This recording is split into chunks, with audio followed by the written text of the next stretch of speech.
Hello students, अभी हम start करने वाले हैं practice of MCQs for CA inter chapter 4 cost of capital.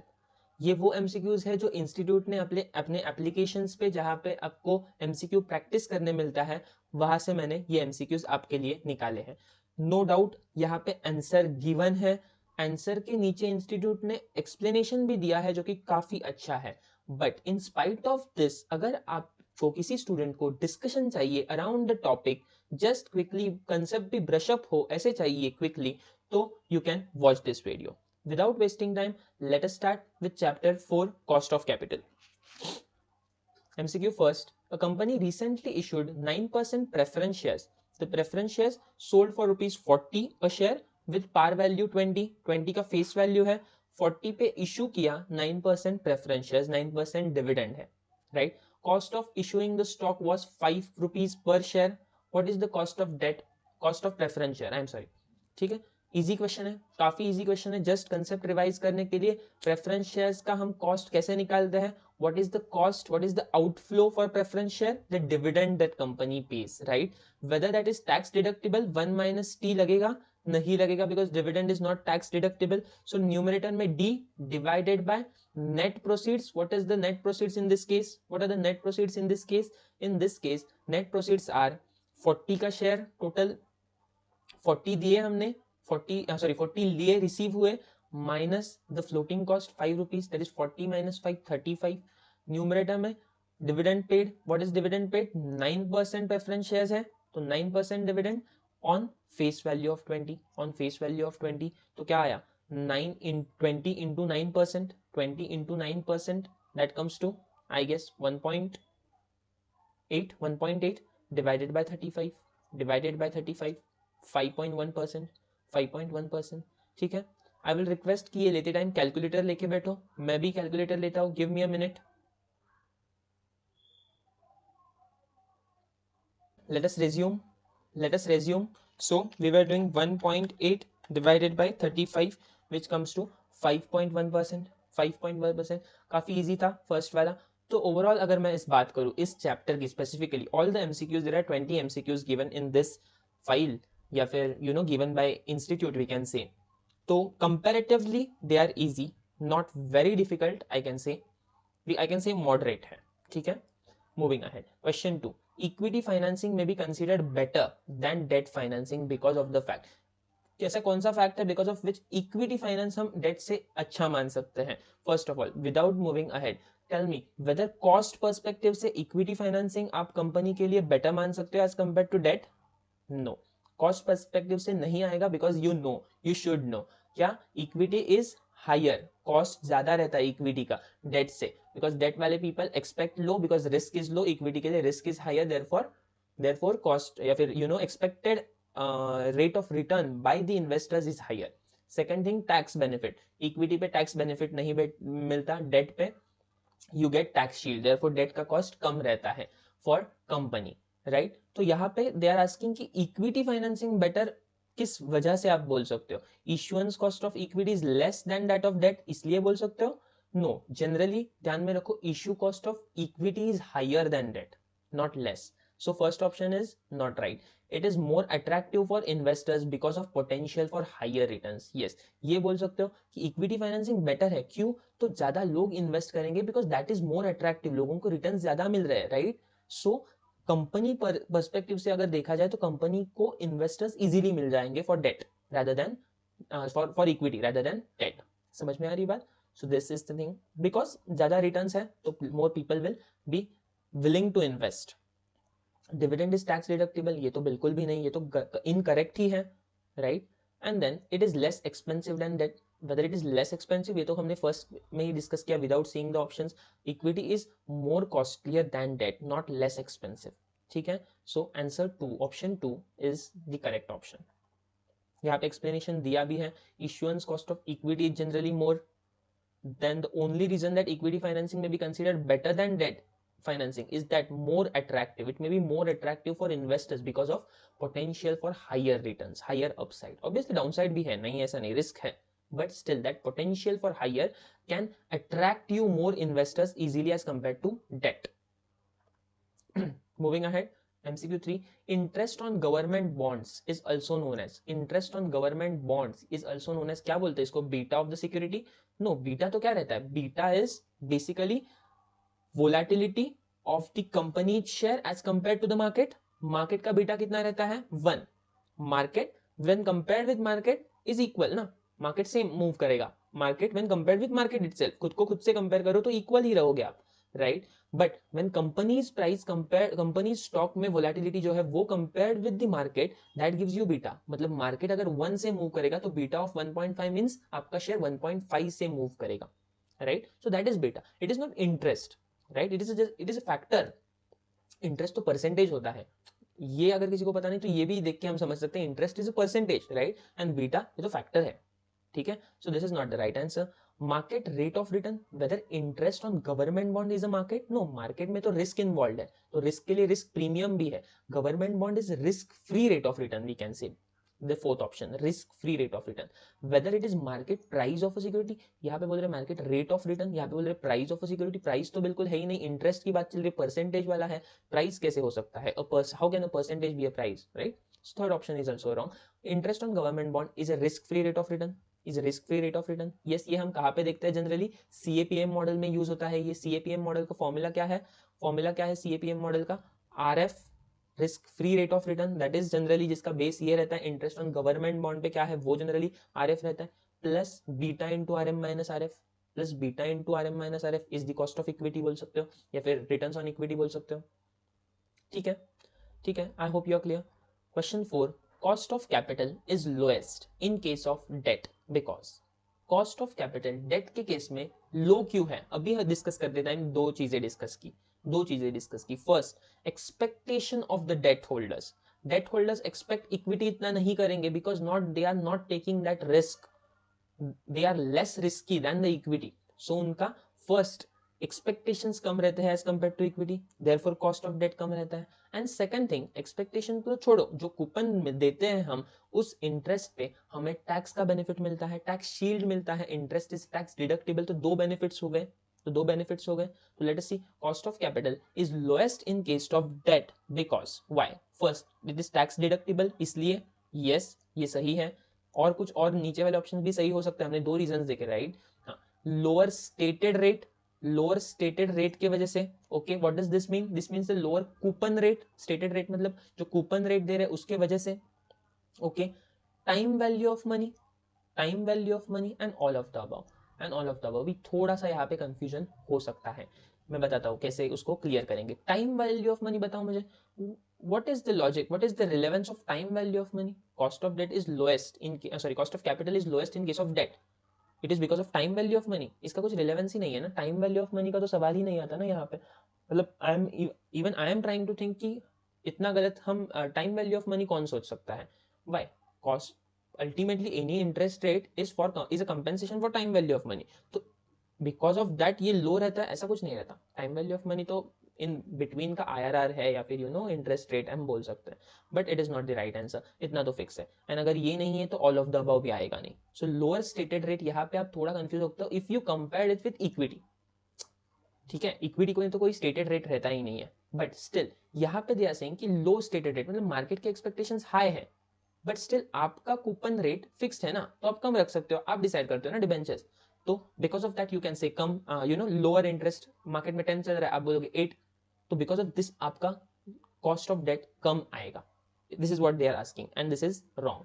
This is wrong because अगर आपने ऐसा किया तो automatically market will reflect, the investor will not be willing to invest 100 rupees. अगर फेस वैल्यू ऑफ डिबेंचर 100 है या फिर market price 100 है तो 100 नहीं देगा, बिकॉज आप अगर इंटरेस्ट कम दोगे तो automatically investor will factor in that reduced interest and automatically आपका मार्केट प्राइस कम हो जाएगा, आपका मार्केट प्राइस कम हो जाएगा. That means again market price हम नेट इशू अगर आपने डिबेंचर किया वो नेट प्रोसीड्स आपके कम हो जाएंगे, या फिर मार्केट प्राइस कम इक्विवेलेंट टू डिनोमिनेटर कम हो जाएगा, इसकी वजह से ऑटोमेटिकली कॉस्ट बढ़ेगा. So again this is not very appropriate, so remains this tax deductible.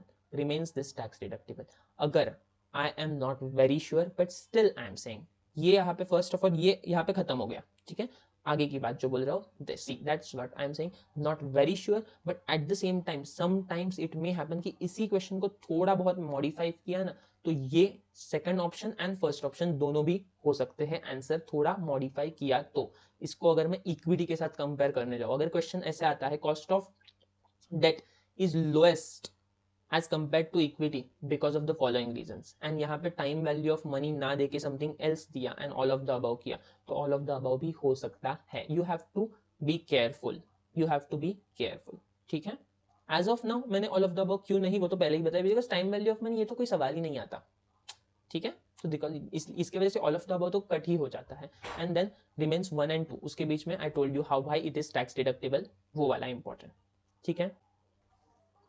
Moving ahead, question number 5. While issuing new equity shares, the cost of issue is known as, क्या बोलते हैं, flotation cost,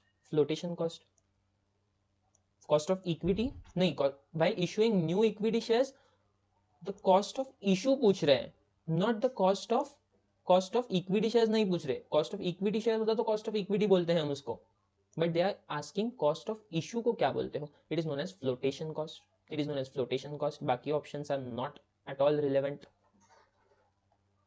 Moving ahead, question number 6. In order to find cost of equity under CAPM, which of this is not required? CAPM का formula क्या है guys? CAPM का formula, CAPM uses beta, right? So CAPM says cost of equity is equal to risk free rate, minimum इतना तो मिलना चाहिए because government securities पे minimum without any risk कितना मिल रहा है, risk free rate plus risk premium into beta, जो market दे रहा है over and above risk free rate, RM minus RF, excess which is called as risk premium into beta, क्यों, तो market के comparative आपकी इक्विटी, आपका स्टॉक इतना ज्यादा वोलेटाइल है, सो मार्केट जो ज्यादा दे रहा है, रिस्क प्रीमियम दे रहा है, वो तो मिलेगा ही, प्लस इनटू आपका फैक्टर बिकॉज आपका उतना ज्यादा वोलेटाइल है आपकी company, right. So to summarize, basic formula is RF plus beta into RM minus RF equals to cost of equity. यहाँ पे देखते हैं क्या RF risk free rate लगता है, yes absolutely, beta yes लगता है, market price of a security नहीं, at least in this formula market price of security कहीं पे भी लगा नहीं, right, and then market rate of return yes, RM minus RF risk premium निकालने के लिए ये भी लगता है, so market price of security is the only option which is not required, and उन्होंने वही पूछा था which of this is not required in CAPM, तो market price of the security. I hope clear है एंड आई होप इजी भी लग रहा है आपको, ठीक है। Question 7, which of the following has an implicit cost of capital. Implicit cost of capital किसको रहती है, if you no this is retained earnings, the only thing which has implicit cost. इसका मीनिंग क्या है वो थोड़ा टाइम डिस्कस करते हैं। इक्विटी शेयर्स का cost of equity, preference shares का cost of preference shares, debentures का cost of debt. What is retained earnings का कॉस्ट, रिटेन अर्निंग का कोई कॉस्ट ऐसे एक्सप्लिसिटली अलग से मेंशन नहीं रहता। If you know retained earning का cost is equivalent to the cost of equity shares, right, because it is included. For example tell me क्या मार्केट में आपको रिटेन अर्निंग्स स्टॉक मार्केट में ऐसे अलग से बेचे हुए मिलते हैं क्या? No, you get shares, you get preference shares, you get debentures, they are tradable securities. Retained earnings are not separately tradable, they are part and parcel of equity shares only, because equity share holders जो होंगे वो expect करेंगे कि ये retained earnings हमारे ही तो है, हमारे ही पिछले साल के ईयर्स से प्रॉफिट से आपने रिटेन किए हैं, हमें डिस्ट्रीब्यूट नहीं किए बल्कि रिटेन किए हैं, तो अल्टीमेटली ये हमारे ही है। तो ultimately this retained earnings are part and parcel of equity share. जब कंपनी लिक्विडेट होगी तो इस पे अधिकार किसका है? शेयर होल्डर्स का, इक्विटी शेयर होल्डर्स का, राइट। सो दैट्स व्हाई इन सारे अलग जो तीन है, equity shares, preference shares, debentures, इनके कॉस्ट्स, इनके मार्केट प्राइसेस एक्सप्लिसिटली स्टेटेड रहते हैं। रिटेन अर्निंग का वैसे नहीं रहता। रिटेन अर्निंग्स की cost is included in equity share, that's why it is called implicit cost. कहीं पे मेंशन स्पेसिफिकली या फिर एक्सप्लिसिटली अलग से वी कांट कंप्यूट, ठीक है, that's what they are asking. At the same time जब मैंने एक बात बोली थी अभी, रिटेन अर्निंग्स की cost is equal to equity shares की cost, except if there is floatation cost, ठीक है। आई होप क्लियर है। फ्लोटेशन कॉस्ट रहा तो इक्विटी शेयर में फ्लोटेशन कॉस्ट माइनस होगा, रिटेन अर्निंग्स में इक्विटी फ्लोटेशन कॉस्ट माइनस नहीं होगा। डिनोमिनेटर में if you recall the formula, dividend D1 expected dividend divided by P0 price करते थे या करंट मार्केट प्राइस या फिर नेट प्रोसीड्स करते थे आप, right, net proceeds minus flotation cost. ये माइनस फ्लोटेशन कॉस्ट जो होगा ना वो ओनली फॉर इक्विटी शेयर्स होगा, रिटेन अर्निंग्स के लिए नहीं होगा। Be careful while solving the sums. Moving ahead, question number 8, cost of capital is that minimum dash which a firm must and is expected to earn on its dash so as to maintain the market value of its shares. Cost of capital, एक एक option डाल के देखते हैं, एक एक option डाल के देखते हैं। Cost of capital is that minimum, क्या investment cost, how can cost be an investment? Cost of capital जब बोलते हैं that means percentage, right? So how can that be an investment amount? So cost of capital is second, minimum rate of return, yes बोल सकते हो। cost of capital company के लिए cost minimum उतना कमाना चाहिए, rate of return, तभी तो capital you would be in a profitable position, right? तो minimum expected rate of return है वो which a firm must and is expected to earn, कि इतना तो minimum कमाना चाहिए because इतना तो cost है on its, किस पे? obviously on its investment, total investment जितना है उस पे minimum आपको इतना कमाना है is what cost of capital is। Other options validate करके देखते हैं। Cost of capital is that minimum expenditure, it is not an expenditure as such but still ठीक है, देख सकते हैं आगे बढ़ के।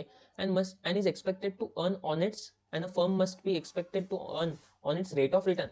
नहीं, on its rate of return कैसे हो सकता है? ऑन इट्स अंडरलाइन होता है, any rate percentage when is applied on the underlying rate of return, percentage को percentage पे अप्लाई कैसे कर सकते हैं, right? So this is again a wrong answer, this rate of return and on its expenditure पे हम थोड़ी ना कॉस्ट लगाते हैं, हम तो इन्वेस्टमेंट पे कॉस्ट लगाते हैं, परसेंटेज लगाते हैं, राइट?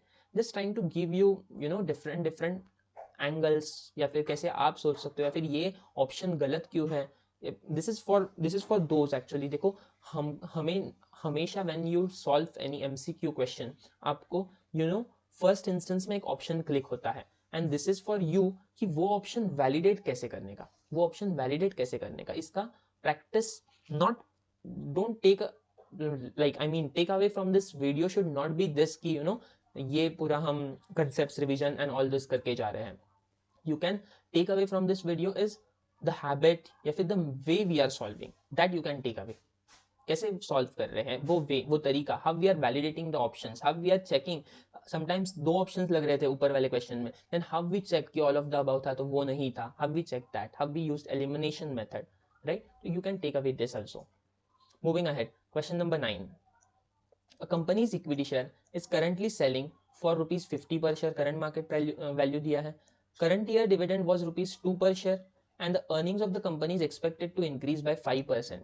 okay, ये देख के, इंफॉर्मेशन देख के ही समझ रहा है क्या इसके किस डायरेक्शन में जा रहा है क्वेश्चन। कॉस्ट ऑफ इक्विटी के, फर्म्स कॉस्ट ऑफ इक्विटी निकालने को बोला है। Very easy. Dividend current year का दिया है, so we want next year's dividend, so 2 is the D0, we want D1, right? So D0 2, growth rate क्या है? Expected to increase by 5%, so 2 plus 5% will be the next year's dividend, whole divided by calculator ले लो, 2 plus 5% किया comes to 2.1 divided by current market price क्या है share का? 50, that is coming to 0.042 plus growth है in this case, so plus growth कर दो, plus 5% कैसे करोगे? 0.05, अगर 0.04 में my answer was in points 0.04, तो मेरे को परसेंटेज ऐड करते टाइम भी पॉइंट में करना है 0.05, so that will come to 0.092, that is, अगर इसको मैं परसेंटेज में कन्वर्ट करूँ तो that gives me 9.2%। This was quite easy one, straight forward था। Cost of capital, next question, refers to, cost of capital किसको बोलते हैं? फ्लोटेशन कॉस्ट को? No, that is not cost of capital, that is cost of issue. Flotation cost is cost of issue. Cost of capital refers to dividend? No, not at all, no, because cost of capital includes everything ना, debt भी, equity भी, right? So dividend is only for equity, and even only dividend हम cost of capital, पूरा का पूरा dividend is not cost of capital, it has to factor in the floating cost या फिर any other factors, so not dividend. cost of capital is minimum required rate of return, ये अभी बात हमने उन्हीं मतलब ICA की उन्हीं के खुद के क्वेश्चन में देखी थी। cost of capital is that minimum rate of return, तो यही है again cost of capital is that minimum required rate of return, कि इतना तो मिनिमम अपने अर्न करना चाहिए। डेट आपने अगर ले लिया है, इक्विटी आपने ले ली है, तो दोनों का जो एक्सपेक्टेशन है वो मिला के जो कॉस्ट आया है, एवरेज किया है आपने, cost of equity and cost of debt को एवरेज कैसे करते हो, वेट्स लेके, if you remember weighted average cost of capital, so that is cost of capital. ये बोल रहे हैं when they mean cost of capital, they mean weighted average cost of capital. This has to be minimum, इतना तो कमाना चाहिए आपको, तब जाके उनके एक्सपेक्टेशंस पूरे कर पाओगे, ठीक है। And cost of capital refers to opportunity cost. No, it is not an opportunity cost. It is the minimum required rate of return. Question 11. An organization can affect its weighted average cost of capital through changing. ऐसे क्या factors है, ऐसे कौन से variables है which you can change and affect your weighted average cost of capital. तो underlying सोचो, ध्यान मतलब try to recall what are the underlyings for WACC. WACC का कैलकुलेशन करते टाइम फर्स्ट कुछ इंपॉर्टेंट चीजें क्या क्या है, cost of debt, cost of equity, cost of preference, जो कुछ भी है, मतलब सारे के कॉस्ट, सारे जो सोर्सेज ऑफ फाइनेंस है उनके cost and their respective weights, ये मिला के कॉस्ट ऑफ डेट आता है, right, cost of sorry weighted average cost of capital आता है, राइट। देखो ना, तो ये फैक्टर्स, तो first they are saying capital structure whether that is important, yes it will impact WACC, it will impact WACC. कैसे, इक्विटी ज्यादा रखोगे, डेट ज्यादा रखोगे, तो ऑटोमेटिकली उनके वेट्स चेंज होंगे, ऑटोमेटिकली उनके वेट्स चेंज हो गए, तो वेट्स चेंज हो गए तो डब्ल्यूएसीसी अल्टीमेटली आउटपुट चेंज होगा। फॉर्मूला छोड़ो, नॉर्मल बात करो, डेट ज्यादा रखोगे, टैक्स इंटरेस्ट उतना बनेगा, उस पर टैक्स डिडक्शन, टैक्स शील्ड ज्यादा मिलेगी, टैक्स सेविंग ज्यादा होगा एज कंपेयर्ड विद इक्विटी, तो अल्टीमेटली प्रोपोर्शन चेंज किया तो अल्टीमेट कॉस्ट चेंज होगा। So first is the right answer. An organization can affect its WACC change हो सकता है, अफेक्ट हो सकता है थ्रू चेंजिंग। अगर मैंने कैपिटल स्ट्रक्चर में थोड़ा बहुत चेंज किया, यस डब्ल्यूएसीसी चेंज होगा। मैंने डिविडेंड पॉलिसी चेंज की, क्या डब्ल्यूएसीसी इफेक्ट होगा, यस होगा। कैसे sir, cost of equity change होगा इन दैट केस। अगर मैंने डिविडेंड ज्यादा दिया तो डिविडेंड अप्रोच याद आ रहा है, कॉस्ट ऑफ इक्विटी में dividend approach, yes D1 upon P0 आप करते हो तो D1 चेंज हो गया, तो कॉस्ट ऑफ इक्विटी चेंज हो गया, तो weighted average cost of capital में ऑटोमेटिकली इक्विटी का प्रोपोर्शन आई मीन कॉस्ट बढ़ गया, वेटेड कॉस्ट बढ़ गया, right. I hope you are getting it. And investment policy as of now यहाँ पे मैं होल्ड कर रहा हूँ, just give me a minute. But capital structure if right answer है, dividend policy if right answer है, तो दो तो ऑटोमेटिकली आंसर हो नहीं सकते, तो last option all of this is the right answer. But now how investment policy, अगर मैं डायरेक्टली बात करूं तो investment policy should not have been the right answer, because investment policy directly WACC को अफेक्ट नहीं करता। What is WACC, weighted average cost of capital मतलब financing, जो पैसे आते हैं, इक्विटी से आते हैं, डेट से आते हैं, उनका कॉस्ट रहता है। And investment policy is all about not this what is coming in, it is about where the funds which have already came into are you are investing. आपकी कंपनी कहाँ पे इन्वेस्ट कर रही है, वो फंड्स कैसे यूटिलाइज करे, उसके रिलेटिंग होता है, राइट। सो डायरेक्टली ये doesn't affect your weighted average cost of capital. Investment policy doesn't directly affect. However, abhi in this case you only try to think जहाँ पे we know for sure for 100% ये पहले दो option correct ही है, तो automatically and fourth option is all of this, so automatically क्या होता है, आपका आंसर ऑल ऑफ दिस बन जाता है, and then you have to justify the remaining part, the remaining one. So यहाँ पे we know we justified this is absolutely correct, we justified this yes 100%, ये तो है ही, इनको justification की नीड भी नहीं है, ये ऑटोमेटिकली सबको पता है कि ये अफेक्ट किया डब्ल्यूएसीसी अफेक्ट होगा। अगर ये दो है तो ऑल ऑफ दिस भी जस्टिफाइड हो सकता है ना, बिकॉज दो तो टिक कर नहीं सकते, तो ऑल ऑफ दिस ही करना पड़ेगा। So automatically the your attention to should turn to investment policy, the third option which is not yet been selected, and then if you try to justify that option, then only one justification remains कि ये directly affect नहीं करता but indirectly affect करता है। कैसे, तो जितना company कमाएगी उतना ही तो दे पाएगी, जितना कंपनी कमाएगी इन्वेस्टमेंट्स। लेट्स टेक एग्जांपल, आपको हमने टीवाई के सॉल्व किए लास्ट आई गेस एक दो दिन पहले, टीवाई के क्वेश्चंस मॉड्यूल के सॉल्व किए, उसमें एक क्वेश्चन था the company is accepting a new project, and new project के बाद आपका कॉस्ट कितना होगा, एंड वहां पे हमने देखा था just because of acceptance of this new project, automatically cost of equity shoot up हुआ था। क्यों?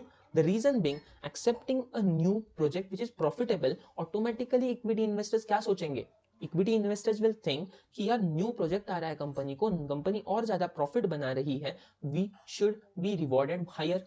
उनके एक्सपेक्टेशंस बढ़ जाएंगे कि अगले साल ज्यादा डिविडेंड मिलेगा।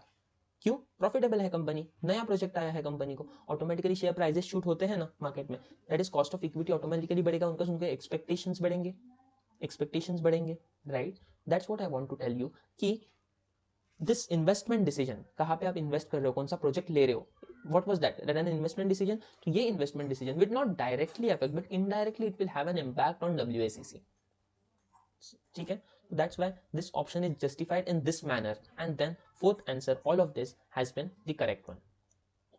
क्लियर है? अगर यहाँ पे मैं थोड़ा छेड़छाड़ करूँ ऑप्शंस के साथ थोड़ा छेड़छाड़ करूँ, तो yes there is a possibility कि एग्जाम में एक क्वेश्चन आए एंड जहाँ पे आंसर सिर्फ एक हो, कैपिटल स्ट्रक्चर, डिविडेंड पॉलिसी वाला ऑप्शन ही ना हो, एंड यहाँ पे थर्ड एंड फोर्थ पे ये इन्वेस्टमेंट वाला वैसे का वैसा रहे, एंड फोर्थ पे ऑल ऑफ दीज ना हो, कुछ और ही हो, लेट्स अज्यूम कूपन रेट या फिर anything else, something else, but I hope you are getting it. ऐसा कुछ तो सिनेरियो बनाओ कि जहाँ पे only this is the right answer, and all of this is not the option, investment policy option है, ठीक है। So be careful. Moving ahead, question 12, the average collection period is used as an accounting measure to symbolize the average number of days among, अच्छा I got it। First of all ये question थोड़ा गलत है in this sense कि यहाँ पे what they have written is completely unrelated to the options they have given, ठीक है, to the options they have given, but still options दिए हैं एंड देन आंसर में उसका डिस्क्रिप्शन में एक्सप्लेन किया है, तो from this we can interpret what the question should have been, assuming this question to be incorrect, ठीक है, बिकॉज इससे समझ में भी नहीं आ रहा कि व्हाट दे वांट, ठीक है। So ignore this question and just read the explanation. Credit rating is the least likely, अभी डायरेक्टली आंसर ही रीड कर रहे हैं, जस्ट ट्राइंग टू थिंक कि क्या क्वेश्चन हो सकता है। Credit rating is the least likely to impact the cost of equity, मतलब दे आर आस्किंग कि कॉस्ट ऑफ इक्विटी को क्या क्या इंपैक्ट कर सकता है, शायद से। Let us see. The cost of equity is mainly influenced by factors such as market risk, interest rate, dividend policy, growth prospects, and market liquidity. While credit rating influences cost of debt, it generally has little effect on cost of equity. मतलब what they mean to say, question would be which of the following is the least likely to affect cost of equity?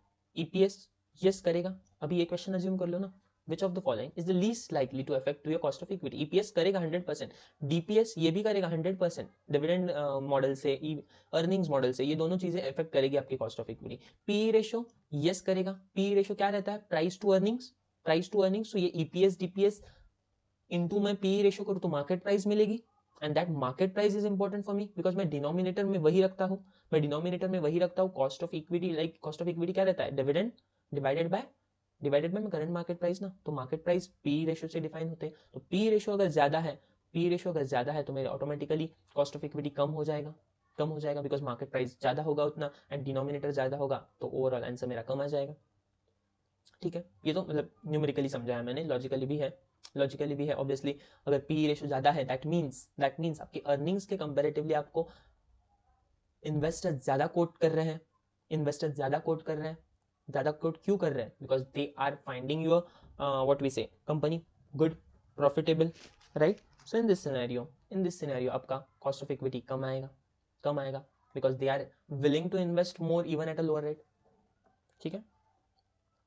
And then last option credit rating, this is not the right answer, which they mean उन्होंने यहाँ पे explain भी किया, cost of equity को बाकी चीजें can affect but credit rating इतना ज्यादा अफेक्ट नहीं करता, it affects date.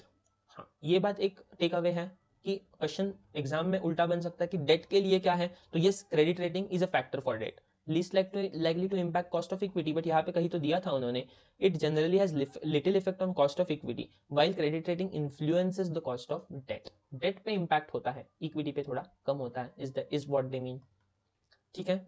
I hope you are clear with this. Moving ahead, question number 13, a company is considering a project with an initial cost of 1 million. The project is expected to generate cash flows of rupees 5 lakh per year for 5 years. Okay, the company's cost of capital is 12%. What is the project's NPV? NPV निकालना है, very easy. NPV क्या रहता है, NPV क्या रहता है, inflows and outflows या फिर आउटफ्लोज इनफ्लोज का नेट अमाउंट रहता है at present value, at present value discounted at some rate which is known as internal rate of return बोलते हैं कभी कभी, या फिर डिस्काउंटेड एट एक्सपेक्टेड रेट या फिर कॉस्ट। ठीक है, as of no expected rate या फिर कॉस्ट हमारे लिए क्या है 12%। 12% हमारा project is expected to generate cash flows inflows कितने आने वाले हैं 5 lakh 5 lakh 5 lakh 5 lakh 5 lakh continuously for 5 years, continuously for 5 years. आगे का कुछ दिया नहीं है, प्रोजेक्ट क्या खत्म होगा सर पता नहीं, प्रोजेक्ट आगे कंटिन्यू करेगा एटलीस्ट वो तो नहीं है, कैश फ्लोज खत्म होंगे, आगे कंटिन्यू होने वाला रहता तो दे वुड हैव सेव्ड। कोई सा प्रोजेक्ट का सैल्वेज वैल्यू है नहीं, अगर सैल्वेज वैल्यू होता तो एंड ईयर में वो कंसीडर करते, बट यहाँ पे कुछ भी नहीं दिया। इनिशियल कॉस्ट कितना है sir 1 million, 1 million equal to 10 lakhs, 10 lakh, 10 lakhs अभी देने हैं, 5 लैक्स 5 लैक्स 5 लैक्स 5 ईयर्स तक आते जाएंगे, टोटल 25 लैक्स आ जाएंगे, टोटल 25 लैक्स आ जाएंगे। सारे अमाउंट्स को प्रेजेंट वैल्यू पे ले लो at the rate of 12%, at the rate of 12%। कैसे करोगे, 5 लाख को डिस्काउंट करोगे, 10 लाख तो ऑलरेडी प्रेजेंट वैल्यू पे आज के दिन का अमाउंट है, इन्वेस्टमेंट है। ठीक है, take on your calculator, take on your calculator, कैसे करते हो 1 डिवाइडेड बाय 1.12 करोगे आप, 1 divided by 1 plus rate that is 12%, that is 0.12। इससे आपका फैक्टर निकलेगा, इससे आपका फैक्टर निकलेगा 1 divided by 1.12 equals to, this is your present value factor for first year, for first year. ऐसे ही आपको first second third fourth fifth years के फैक्टर्स को इनटू 5 लाख करना है आपको। ऑब्वियसली अभी एमसीक्यू है तो कैलकुलेटर पे सॉल्व करने आना चाहिए, राइट। सो आई होप आपको ये विजुअलाइज भी हो रहा है when you are doing on the calculator. 1 divided by 1 पर ये फर्स्ट ईयर का फैक्टर है, मैं इसको मेमोरी प्लस में डाल के रखता हूँ। क्यों मेमोरी प्लस में डाल के क्यों रखता हूँ, बिकॉज 5 लाख कॉन्स्टेंट अमाउंट है, अगर अमाउंट अलग अलग होती तो मैं हर बार मल्टीप्लाई करता, अभी मैं हर बार मल्टीप्लाई नहीं करूंगा, मैं एट ए टाइम 5 ईयर्स का लेके मल्टीप्लाई करूंगा। ठीक है, so 1 divided by 1.12 is 1 year. Second year फिर से इक्वल टू किया, सेकंड ईयर का आया मेमोरी प्लस में डाला, third year memory plus, fourth year memory plus, fifth year equal to memory plus, 5 years का डाल दिया, मेमोरी रिकॉल किया, इट कम्स टू अप्रोक्सीमेटली 3.6047। अभी ये पूरा लिया तो माइट भी मैंने चेक किया था ये आंसर थोड़ा डिफर करेगा, इसलिए टेक ओनली 3.6, 3.60 आ रहा है ना तो 3.6 ले लो, 3.6 आ रहा है ये 1 divided by 1.12 to for 5 years at rate of 12%, that is this is called as annuity factor, annuity factor। this into 5 lakhs करूंगा because 5 years के लिए आ रहा है, so that is coming to 18 lakhs, that is coming to 18 lakhs। ये मेरे inflows है at present value, ये project से मुझे 5 लाख आ जाएंगे जिनका आज का वैल्यू है 18 लाख, टोटल मिला के एब्सोल्यूट टर्म्स में 25 लाख आ रहे हैं 5 into 5, बट आज का उनका value eight the rate of 12% 18 lakh है, एंड आज मुझे इन्वेस्टमेंट करनी पड़ रही है 10 लाख, 1 मिलियन बोला था। सो नेट मेरा प्रेजेंट वैल्यू कितना है, net present value is 8 lakhs, 8 lakhs which is this closest possible figure. ठीक है, ठीक है, थोड़े डिफरेंसेस राउंडिंग ऑफ की वजह से आ रहे होंगे आई अज्यूम, ठीक है, बट क्लोजली यही है, दूसरा कुछ आंसर बहुत डिफरेंट है, बहुत दूर है आई मीन। ठीक है, moving ahead, question number 14, capital structure weights can be based on, capital structure के वेट्स किस पे बेस्ड रहते हैं, वेरी इजी ना, market value of debt and equity, first option, market value of equity and face value of debt, face value तो कभी हम use नहीं करते, you know, right, because face value is just a denomination, right, it is not the actual value। then initial issue price of debt and equity, yes sometimes initial issue price हम बोल सकते हैं, sometimes initial issue price बोल सकते हैं, however यहाँ पे एक है, ये ऑप्शन पूरा करेक्ट नहीं है बिकॉज सिर्फ इशू प्राइस बोला है, नेट ऑफ फ्लोटिंग कॉस्ट नहीं बोला। आइडियली अगर आपने मॉड्यूल में देखा तो एवरीवेयर जहां जहां मार्केट वैल्यू बोला है उन्होंने नेट प्रोसीड्स भी बोला है, उन्होंने नेट प्रोसीड्स भी बोला है, तो this option would have been right if they would have given initial issue price net of floating cost, because net proceeds are issue price minus floating cost, right, and they are using current market value, that is this market value, पहला option market value and net proceeds as interchangeable, right, use कर रहे हैं, that's why this would have been, but सिर्फ issue price बोला है, so this is again the wrong answer। and then book value of assets, generally book value हम use नहीं करते, and book value of assets, वो भी assets क्यों करेंगे, book value of debt and equity बोलते तो ठीक है fine, we may have thought of, book value of assets से capital structure कैसे determine होगा, ठीक है। so most appropriate answer, most logical answer over here is market value of debt and equity। ये ऑप्शन क्यों नहीं मैंने वो भी बता दिया आपको, ठीक है, बिकॉज यहाँ पे फ्लोटिंग कॉस्ट कंसिडर्ड नहीं है। Moving ahead, question number 15. A company's equity share is currently selling for rupees 50 per share. Current dividend was rupees 2 per share and earnings of the company is expected to increase by 5%. What is the firm's cost of existing equity? ये same है question, I guess एक same question है 9.2%, ये अभी हमने किया था, right? ये देखो 2.1, ये फर्स्ट क्वेश्चन था शायद जब हमने कैलकुलेटर लिया था, 2.1 डिवाइडेड बाय 50, ठीक है. Moving ahead, question 16. A company's debt to equity ratio is 3:5, sorry. Pre-tax cost of debt and equity are 7 and 10 respectively. What is weighted average cost of capital if tax rate is 30%? Very easy. Weighted average cost of capital क्या रहता है? Cost of debt into weight of debt plus cost of equity into weight of equity, right? सिर्फ यहाँ पे date वाले को factor लगाना है टैक्स का, बिकॉज टैक्स रेट गिवन है. Very easy. Let us solve. Take the calculator. Cost of debt कितना है? 7% है. 7 इनटू कॉस्ट ऑफ डेट लिया into weight of debt. What is the weight of debt? Debt to equity देखो 3:5. तो 7 क्या करूंगा? Into 3/5 करूंगा. गलत मत कर देना यहाँ पे, you will make silly mistake. 3/5 नहीं, 3/8 होगा. डेट का रेशो चाहिए, डेट का वेट चाहिए total in total capital, right? So into 3 divided by 8, that is coming to 2.6. Memory plus में डाल के रखता हूँ. मेमोरी प्लस में अभी नहीं डाल सकता, सॉरी. इसको फैक्टर लगाना है टैक्स वाला. इनटू 0.7 हो जाएगा. 1 minus 30%. That is 0.7. Cost of debt आया 1.83%. इसको मेमोरी प्लस में डाल के रखता हूँ. मेमोरी प्लस में डाल के रखा. कॉस्ट ऑफ इक्विटी निकालते हैं. 10% है. 10 इंटू वेट ऑफ इक्विटी क्या है? 5/8. That is coming to 6.25. इसको कोई टैक्स वगैरह लगेगा नहीं, टैक्स फैक्टर. मेमोरी प्लस में डाला, मेमोरी रिकॉल किया, it comes to 8.087. Approximately 8.09. I hope ये भी इजी था. Last three questions. Question 17. With retention ratio of 60% and return on equity of 15.5%, growth rate क्या है? ये कौन सा है? ये गॉर्डन का फॉर्मूला है. गॉर्डन सेज ग्रोथ रेट का फॉर्मूला क्या है? B into R. What you have retained, उस पे आपको रिटर्न्स कितने मिल रहे हैं, that is your actual growth. तो रिटेन कितना किया हमने? 60% किया रिटेन, इनटू उस पे 15.5% कमाया. नेट कितना कमाया? 9.3 on this retained earnings. So 9.3 60 into 15.5%, that is 9.3%. ठीक है. B into R, growth equal to B into R. ये फॉर्मूला आपको पता होगा. ये देखो यहाँ पे लिखा है, growth equals to B into R. 60 into 15.5, that is 9.3%. I hope this is clear. Question number 18. Cost of capital is highest in case of equity. We know debt में कम रहता है. Loans is again a debt, bond is again a debt. सारे इसमें fixed repayment है. Repayment का guarantee है. There is no risk as such, right? Loan भी repayable रहता है, bonds भी redeemable रहते हैं, and debt भी repayable रहता है. Equity is the only high risk, therefore high returns, therefore company के लिए higher cost. I hope ये भी clear है. Question 19. Moving ahead. Question 19. The cost of equity capital is all of the following except. मतलब ऐसा कौन सी चीज है जो cost of equity capital नहीं है? ठीक है, देखते हैं. The cost of equity capital is the minimum rate that the firm should earn on the equity financed part of investment. Yes, equity financed part of investment के लिए अगर बात करें तो yes, that is the minimum rate. इतना तो company ने earn करना ही चाहिए. टोटल की बात करें तो मिनिमम WACC earn करना चाहिए. टोटल फाइनेंसिंग पे बात कर रहा हूँ. ठीक है. This prima facie appears to be a correct option.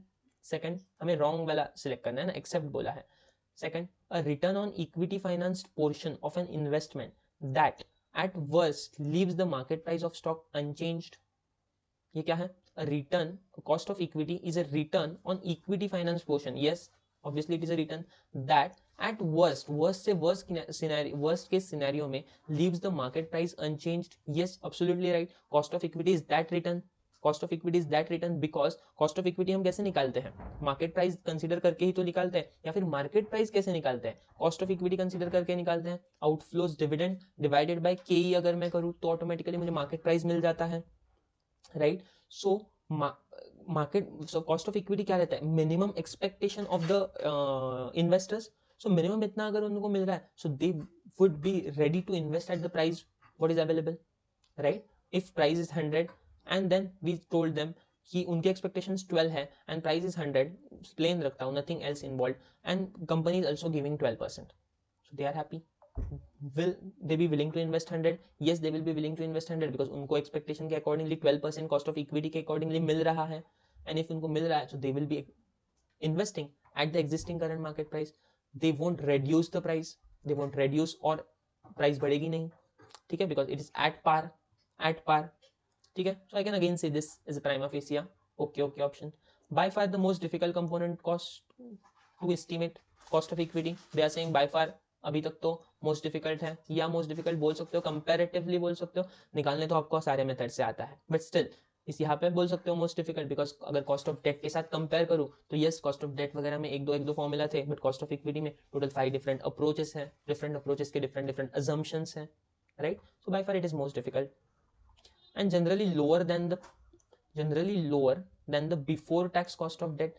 अगर मैं टैक्स कंसीडर ना करूँ, before tax cost of debt हमेशा लोअर रहता है।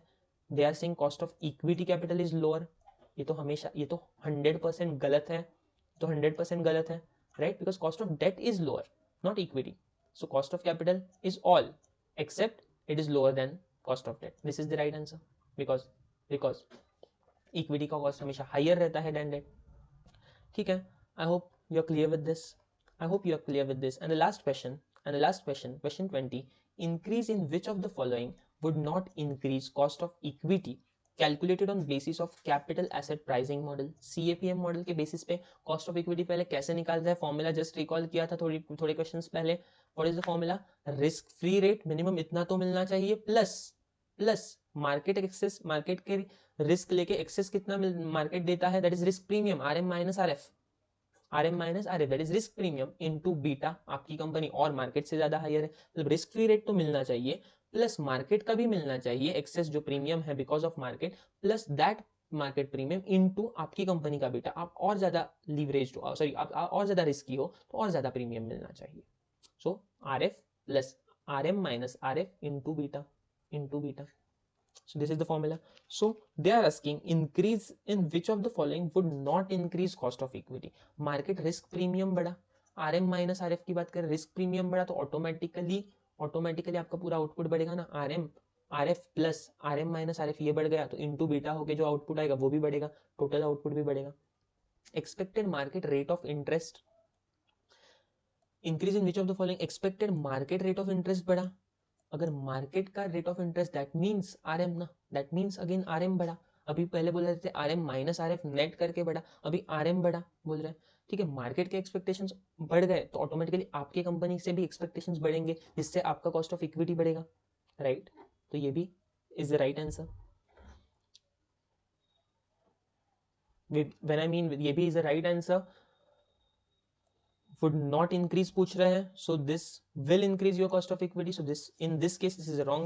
and then beta, obviously beta बढ़ गया तो ये component RM minus RF, that is आपकी वोलेटिलिटी ज्यादा है तो कस्टमर सो इन्वेस्टर और ज्यादा एक्सपेक्ट करेगा, तो ऑटोमेटिकली ये आउटपुट बढ़ जाएगा RF plus RM minus RF into beta, अगर ये इनटू बीटा वाला बीटा बढ़ गया तो ऑटोमेटिकली पूरा आउटपुट बढ़ जाएगा। इफेक्टिव टैक्स रेट, ये चेंज होने से कुछ आपके CAPM मॉडल में अफेक्ट नहीं होगा। CAPM मॉडल में टैक्स रेट कहाँ पे कंसीडर्ड है in this formula, no not at all.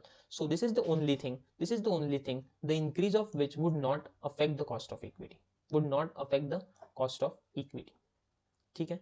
यहाँ पे और एक ट्विस्ट भी कर सकते हैं, अभी जस्ट मुझे दिखा, increase in which of the following would not increase the cost of equity, यहाँ पे decrease and increase ऐसा कर सकते हैं, decrease in which of the following would not increase the cost of equity, ऐसे भी कर सकते हैं, एक डिक्रीज एक इंक्रीज किया तो आंसर थोड़ा बहुत अकॉर्डिंगली चेंज होगा, so you have to be careful, ठीक है।